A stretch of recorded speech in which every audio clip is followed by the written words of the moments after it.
आज गणतंत्र दिवस है। 26 जनवरी के इस दिन का महत्व हर भारतीय जानता और समझता है। आज़ादी से भी आगे अपने संविधान, अपने स्वतंत्रता को गढ़ने का ये उत्सव हर साल मनाया जाता है। लेकिन क्या आप जानते हैं हमारे गणतंत्र दिवस यानी 26 जनवरी 1950 को क्या हुआ था? आखिर गणतंत्र दिवस बनाने का मतलब क्या है और उस दिन ऐसा क्या खास हुआ जिसने हमेशा के लिए भारत को एक गणतंत्र बना दिया? आइए हम आपको बताते हैं कि आखिर क्या था उस दिन का पूरा इतिहास। मिनट दर मिनट, घंटे दर घंटे कैसे बदलता गया भारत। 26 जनवरी 1950 का दिन गुरुवार था। दिल्ली की खुश्क सर्दी के बीच सुबह 7 से 8 के बीच डॉक्टर राजेंद्र प्रसाद ने राजघाट पहुंचकर महात्मा गांधी की समाधि पर पुष्पांजलि अर्पित की। डॉक्टर राजेंद्र प्रसाद को 2 ही दिन पहले यानी 24 जनवरी 1950 को कॉन्स्टिट्यूट असेंबली ने सर्वसम्मति से देश का पहला राष्ट्रपति चुना था, लेकिन अभी तक उनका शपथ ग्रहण होना बाकी था। इस दिन की तैयारी में राजधानी दिल्ली समेत पूरे देश में जनता उत्साहित थी। दिल्ली में उस दिन सुबह सुबह मोहल्लों में प्रभात फेरी निकाली गई और लोग भारत माता की जय नारे लगाते हुए सड़कों पर इकट्ठा होने लगे। अब समझिए स्वतंत्रता दिवस से गणतंत्र दिवस का क्यों है इतना महत्व। सिर्फ अंग्रेजों से आज़ादी काफ़ी नहीं थी, हमें तय करना था भारत का शासन कैसे चलेगा। हम सभी जानते हैं कि 15 अगस्त 1947 को भारत ने ब्रिटिश रूल के मुक्ति हासिल कर ली थी, लेकिन सिर्फ आज़ादी पाना ही काफ़ी नहीं था। ब्रिटिश रूल से मुक्ति का मतलब ये था कि अब भारत को अपना शासन बड़ी खड़ी करनी थी, यानी सत्ता का पावर ट्रांसफर ब्रिटिश हुकूमत से भारत के राष्ट्राध्यक्ष के पास होना जरूरी था। लेकिन उस समय तक भारत की शासन व्यवस्था का कोई ढांचा तय नहीं था। पावर ट्रांसफर की व्यवस्था तय करने के लिए ही कॉन्स्टिट्यूट असेंबली बनी, लेकिन इसी मुद्दे पर पार्टीशन पहले हो गया। जब ब्रिटिश हुकूमत से भारत की आज़ादी तय हुई तो सबसे पहले इसी पर बहस शुरू हुई कि भारत में शासन कैसे चलेगा, कौन संभालेगा और कानून क्या होगा।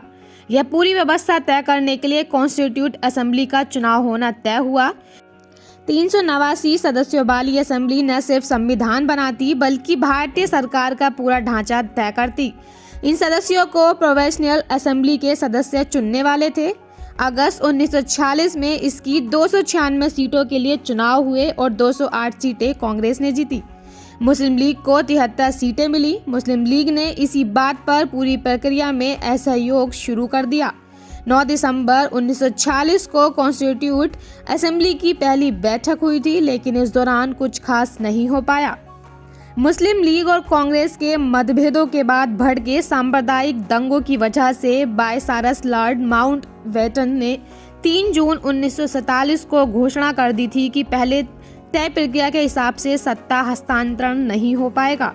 पहले कैबिनेट मिशन प्लान के तहत कॉन्स्टिट्यूट असेंबली को भारत के शासन और संविधान का ढांचा तय करना था। इसके बाद 1948 में भारत को आज़ाद घोषित किया जाना था, लेकिन ऐसा नहीं हुआ और इंडियन इंडिपेंडेंट एक्ट 18 जुलाई 1947 को ब्रिटिश संसद में पारित हो गया। इसके साथ ही भारत और पाकिस्तान का विभाजन भी हो गया।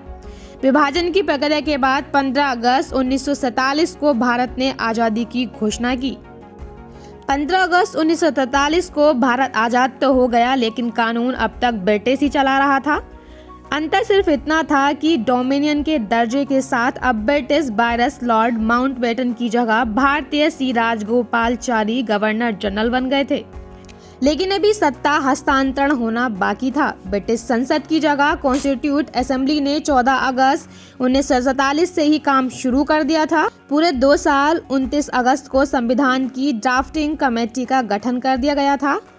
कॉन्स्टिट्यूट असेंबली के कुल 11 सेशन हुए। 2 साल 11 महीने और 18 दिन काम करने के बाद इस असेंबली ने संविधान और भारत के शासन तंत्र का ढांचा तैयार किया। इस ढांचे के तहत राष्ट्रपति ही भारत का राष्ट्राध्यक्ष बनाया गया और कार्यकारी शक्तियां प्रधानमंत्री और कैबिनेट के हाथ में दी गईं। 26 जनवरी 1950 की सबसे अहम घटना थी भारत के पहले राष्ट्रपति का शपथ ग्रहण। इस शपथ ग्रहण के साथ ही भारत की सत्ता का पूरा ढांचा बदल गया। इसी दिन राष्ट्रपति ने शपथ लेने के बाद अपने प्रधानमंत्री और कैबिनेट को शपथ दिलाई। इस तरह भारत की पहली स्वयंभू और संविधान सम्मत सरकार अस्तित्व में आई थी।